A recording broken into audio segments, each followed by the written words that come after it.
when you look at the different conceptual communities within psychology, and they seem to have like differing assumptions about how the mind works and what personality entails and so on. They seem to be talking past one another, and you're trying to figure out, what is that about? You know, when you dissect some of the theoretical assumptions and you're looking under the hood of these different theories, it's mind-blowing and interesting that a lot of it comes down to a difference in how they conceptualize a causal explanation within that framework.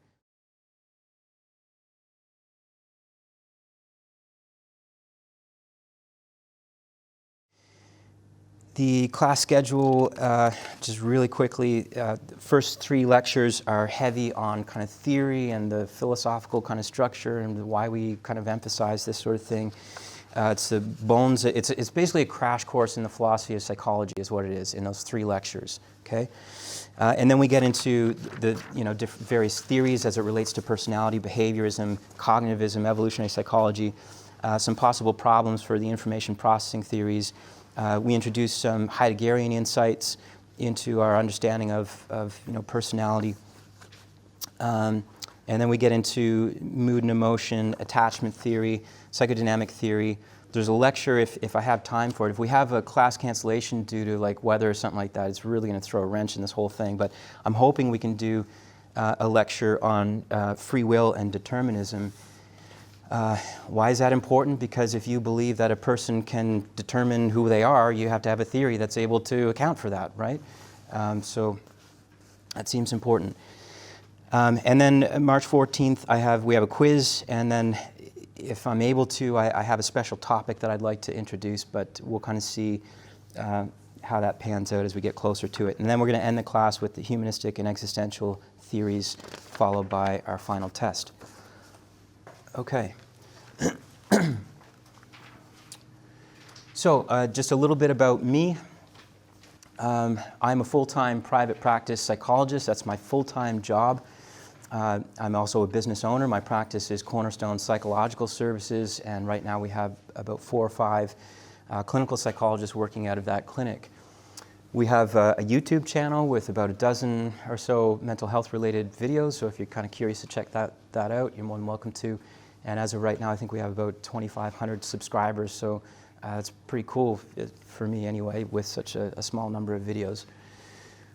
Other courses that I've taught here at St. Mary's include mind and brain counseling and psychotherapy, the intro and the advanced, and the precursor to this class, which is personality normal and abnormal.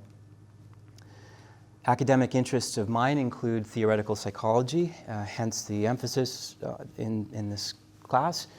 The philosophy of psychiatry, which is a philosophical investigation into what we call mental illnesses or mental disorders, what constitutes a mental illness or disorder.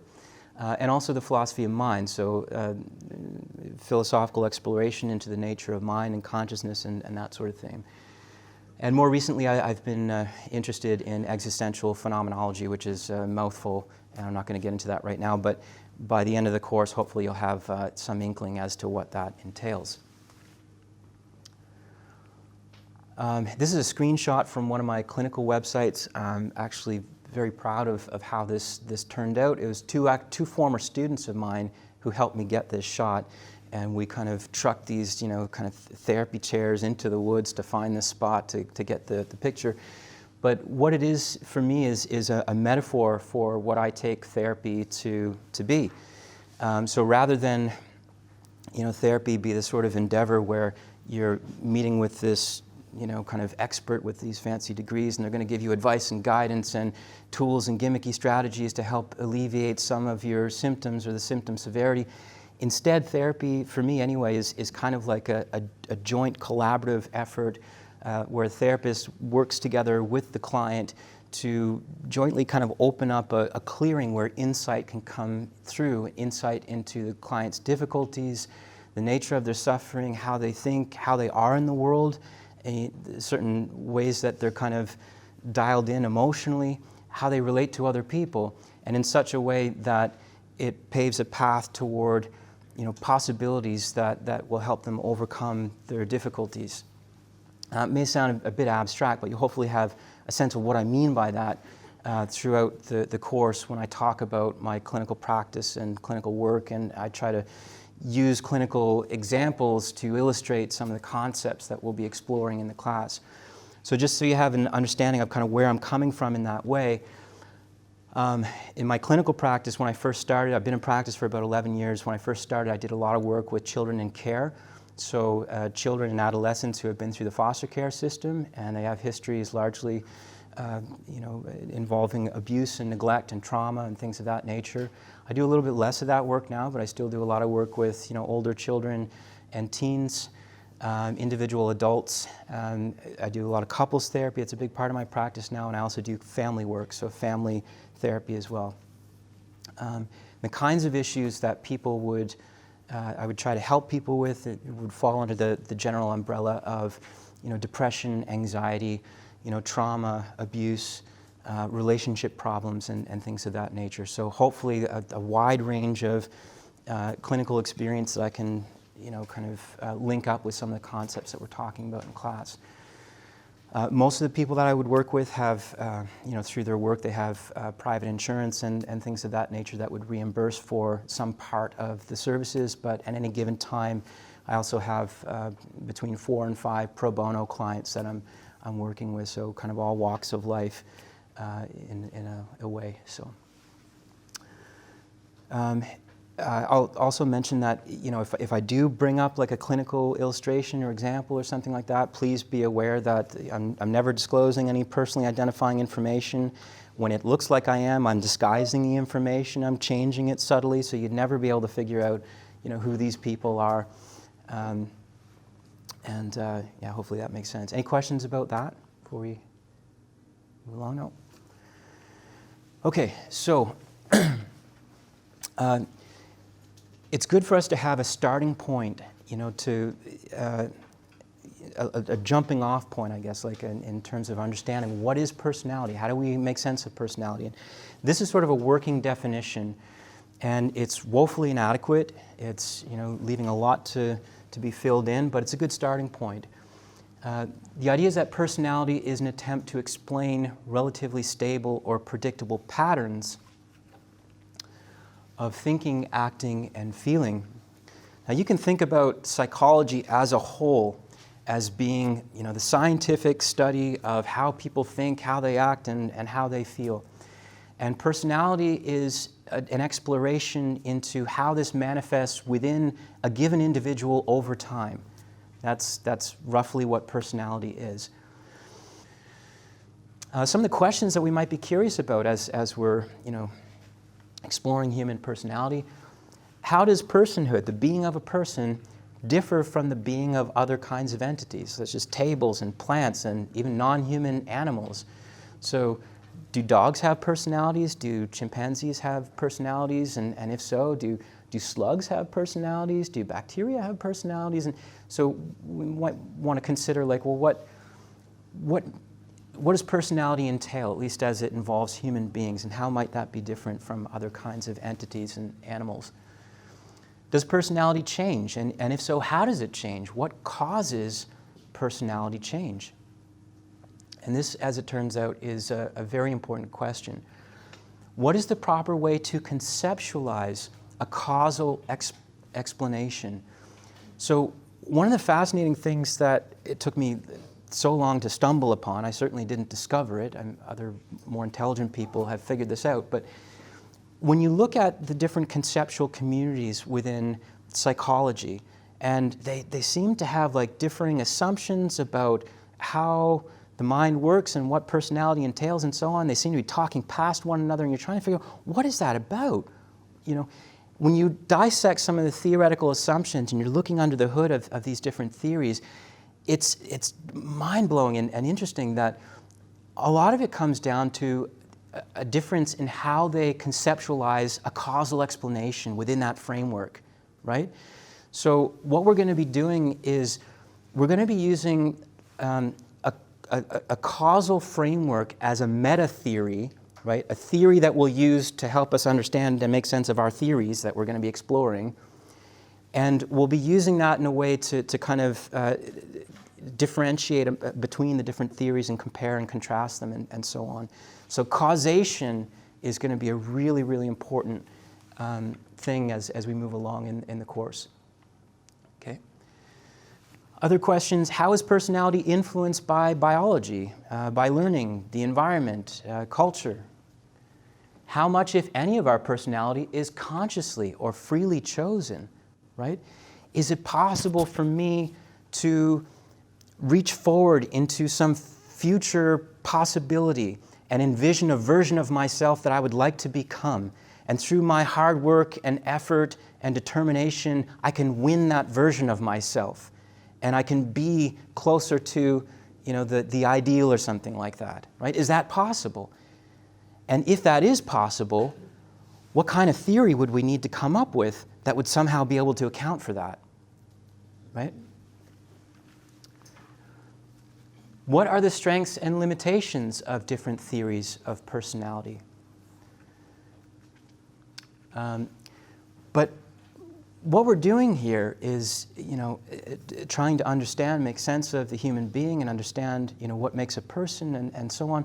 It's a very challenging task, arguably far more difficult than, what is done in quote, the natural sciences, chemistry and biology and even physics. I'm going to share with you a quote by Stanislav Andreski. He wrote, a vicious critique of the social sciences. If you can pick it up, it's comical, it's hilarious, but and on point with a lot of things. But so he's comparing what we're doing with what happens in the natural sciences, and he says, how much easier are physics, chemistry, or even biology? How sorry would be the plight of the natural scientist if the objects of his inquiry were in a habit of reacting to what he says about them, if the substances could read or hear what the chemist writes or says about them, and were likely to jump out of their containers and burn him if they did not like what they saw on the blackboard or in his notebook, right? And this is true, right? It's so the social scientists, through their theorizing, through their interpretations, we put those interpretations, and through the research and so on, it's out there, and put out into the culture, and it's taken up by other people, in social media especially, right? It's just wildfire, it just goes everywhere. And that interpretation influences how people see themselves, how they come to understand themselves. And it influences, arguably, in turn, how they then act in the world and how they relate to people. And then that feeds back into what the social scientist sees when they're trying to investigate this stuff, right? This is what, some of you may know this, what Ian Hacking had dubbed looping effects, right? And you see this, an example of this is, how we come to define mental illness, right? So, many of us sort of know intuitively that, in the late 90s, there was a kind of big push from the pharmaceutical industry to sort of have the conceptualization of mental illness as roughly equivalent to a chemical imbalance or something like that, right? Well, if this sort of attitude or this interpretation is then taken up by, just members of the community and society and so on, it influences how they see themselves. It influences how they see their own psychological suffering. And that will in turn kind of feed back into, what the social scientist will see. In what way is psychology a science, right? What kind of science is it? That's kind of what I'm inviting you to kind of consider. All right, so there are different modes of investigation in how we come to understand or what our knowledge claims, right? So it's our epistemology, right? How we come to know what we claim to know.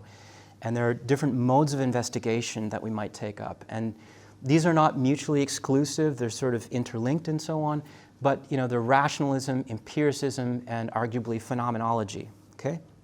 And we're going to walk through what each of them might involve. But first I'm going to read this quote by Thomas Nagel. One should pursue the kind of objectivity appropriate to the subject one is trying to understand, and even the right kind of objectivity may not exhaust the subject completely. Well, what does that mean? Well, it means, I think, like we can think about the kind of objectivity. Like objectivity, by the way, is an ambiguous kind of slippery term, right? But the kind of objectivity that might very well be appropriate to, geologists or, astronomers or biologists or chemists, is that same kind of objectivity appropriate when we try to understand or make sense of a person? And if it is appropriate, is it appropriate in all contexts, or does it have a limited use, right? And if it's limited, do we then have to introduce another kind of objectivity? Okay. So we're going to talk about rationalism and empiricism first and kind of contrast the two. So rationalism uses reason as a critical source of knowledge or justification, and is roughly like a logical analysis or a rational argument, and we'll kind of unpack what that entails in just a minute. In contrast, empiricism, most people are familiar with this, uses data from the physical senses as a critical source of knowledge or justification. What we can see, what we can touch, what we can taste, what we can hear, what we can smell, measurement of events, and so on. Now, of the different senses, in our scientific endeavors, especially in the natural sciences, which one of the senses do we seem to prioritize? Empiricism. Okay, so within empiricism, though, which of the senses do we tend to emphasize the most? Like, which do we... Measurement? Yeah. And measurement of what sorts of... Measurement of changes from our own actions. We have to see it to believe it. Right, we have to see it to believe it, which is a tendency, and I think that is in line with what you're saying as well, a tendency to kind of, emphasize what we can see, a process and an unfolding of events, right? And usually that's what we mean by empiricism. It's a glorification of what we can see as an object over there, over and against what the subjective interpreter is able to discern. Usually it means a kind of third-person empiricism, right? And what do I mean by that? What I mean is that, if I'm pointing at that and I say, look, that's a camera, what I mean is that I can invite any one of you to stand exactly where I'm standing and look at this thing and either affirm or deny the fact that it's a camera. So it's not dependent on my subjective interpretation. I can invite anyone to take up that same position and look and see, and if they agree, then there's an objectivity to it, right? That has a sort of empiricist kind of flavor. So rationalism is exemplified by philosophy, whereas empiricism is the primary mode of inquiry within the natural sciences, such as biology, chemistry, and arguably physics. Now, again, I don't want to create like a false dichotomy here where, people think, philosophers just have no grounding in the physical world and they're in this white-walled kind of room where they're kind of trapped in their own head or something like that. And, meanwhile, empiricists never engage in critical thinking. I'm not setting up, a false choice like that. But in terms of emphasis, I think we would say that, in philosophy, rationalism is the primary mode of investigation, whereas in empiricism is that of the science. Okay, so what about psychology? Well, in a way, psychology broke away from philosophy, where it arguably originated. So the kinds of questions that we were interested in or curious about, were at one point they were posed by philosophers, and eventually psychology broke away from that. So modern psychology claims to favor empiricism, but can we offer a purely empirical account for something so physically elusive and seemingly beyond third-person observation? Again, that's what the natural sciences tend to prioritize, that third-person observation, the over and against the subjective knower. Thoughts, you can't see a thought, you can't measure a thought, right? You can't touch and manipulate a thought. You can metaphorically, but not in the empiricist sense. Emotions, you can kind of see, behaviorally, like how it manifests on someone's face and things of that nature, right? Paul Ekman has based his whole research paradigm on just that. But arguably that doesn't account for the whole of what it is to have an emotion, right? Now behavior is as pretty close as it gets to an empiricist approach, right? Well, I can observe what you do. But then we also had the problem about, well, a lot of behavior is motivated, right? It's driven by intentions and goals and things like that, and we can't get an empirical grasp on that part of it. So there's something kind of elusive in what we're trying to study or investigate as psychologists. So we want to study the human mind, but we need psychological heuristics, constructs, and theories to infer what it is and how it might work. So without realizing it, perhaps, we are kind of doing philosophy in a way. So anyone who's taking a history of psychology course, like you have an intuitive sense of this, right? When you study the different theories of how the mind worked and so on, it changes over the years, right? So everyone likes to joke about 19th century phrenologists, right, who believed that the mind was, instantiated in the organ of the brain, and that you can infer someone's personality characteristics by measuring, protrusions and indentations in their skull and so on and so forth.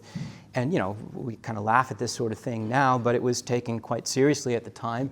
And then later, we were trying to get all hard-nosed in our empiricist approach and saying, well, we're just going to look at what we can observe. Well, what can we observe? Behavior. Okay, so, and what else can we observe? Well, we can observe, artifacts in the environment, stimuli, right? So we can look at stimuli and responses. So what is the mind? Well, it's a reinforcement contingencies reflected in stimulus response, patternings. But then, that was kind of seen as kind of hooey because, well, what happens about the subjective experiencer and intentions and things like that? Like this black box, well, we want to know what goes on in there. And, the 20th century cognitivists came along and said, well, look, you got the stimulus response sort of contingency. Well, we're going to say that there's something kind of mediating in between the two, right? And we're going to take up the computer metaphor, and you got input and output, and then you got the processing in between. So the mind is largely that whole sort of thing. It's the input, there's the processing algorithms that are roughly equivalent to what happens with a computer, machines, and then you have the output response, which could be a thought or a behavior, feeling, or what have you, right? So we can see how these theories kind of shift and change over time. And the point is that our theories, our theoretical paradigms, were all constructed by various suppositions, rational arguments, or conceptual commitments. The research that follows is interpreted through that theoretical lens, whether that theoretical lens is implicit, like it's not outwardly acknowledged, or it is explicit and laid out quite clearly what it is. So psychology wanted to define itself by the standards of empiricism and move closer to an objective reality. But in severing its ties with philosophy and rationalism, it arguably risks moving further from it. Well, why is that? Well, this is the way that it kind of looks to me and to a lot of other, theoretically minded psychologists. So we have, theoretical assumptions that are openly debated by philosophers, right? So within the philosophy of consciousness, philosophy of mind, whatever, these different theories are attacked and put forward and so on quite openly within philosophy. But then what happens is that it's taken up, a paradigm or something might be taken up by psychologists and turned into a research program.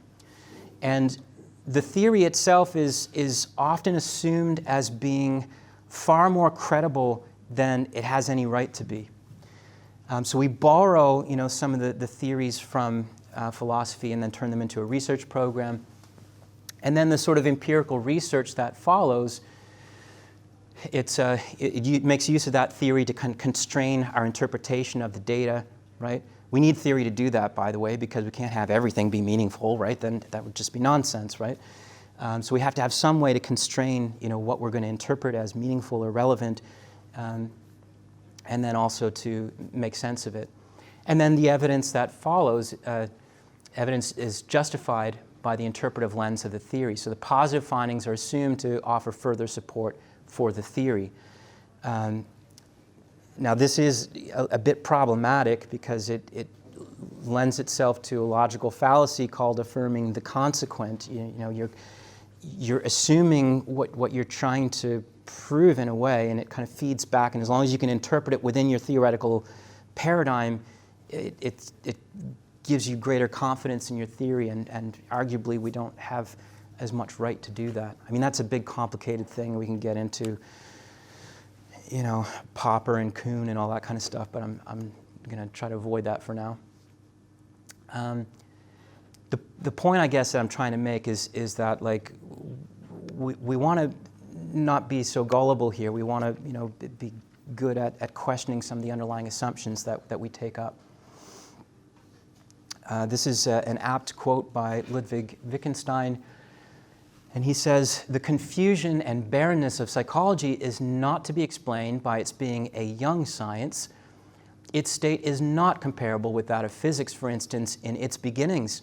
For in psychology there are experimental methods and conceptual confusion. The existence of the experimental method makes us think that we have the means of getting rid of the problems which trouble us, but problem and method pass one another by." And I think that's spot on as far as I can tell. Like, so what is he saying? Well, he's saying that, look, you can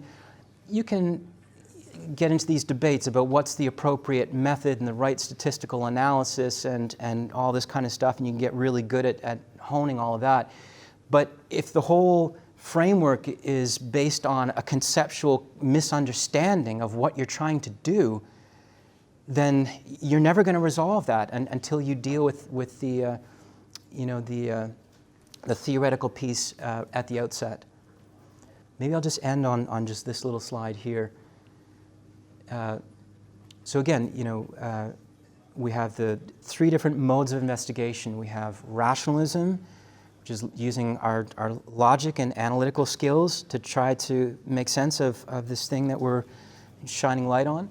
We have our empirical approach, and we have phenomenology, and we're going to explore in the next class those three different pieces. But again, this is an apt quote by Alexander Rosenberg. He says, "Philosophy is unavoidable for social scientists because the choices they make in answering questions in their disciplines force them to take sides on philosophical matters."